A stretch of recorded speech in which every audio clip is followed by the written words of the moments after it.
To my channel. আজ আমি তোমাদেরকে যাচ্ছি নন্দকুমারের বাজার। আমি নন্দকুমারের বাজারে কিছু মুহূর্ত তোমাদেরকে আমি আজ দেখাবো।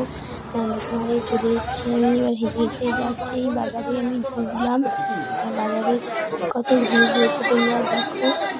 বাজারে বিভিন্ন রকম সবজি আরও বিভিন্ন রকম কত কিছু, আমি মশলা দোকানে দাঁড়িয়েছিলাম, কিছু মশলাপাতি কিনলাম, তারপর পেঁয়াজ নিলাম, তারপর ফুলকপি কত বড় বড়, তারপর তো আরও বিভিন্ন রকম সবজি, আলু বেগুন নিলাম। এবার শশা নিলাম। দেখো এবার আমার বাজার হয়ে গেছে, তাই আমি বাজার দিয়ে বেরিয়ে চলে এলাম। এসে আমি এখানেই দাঁড়িয়ে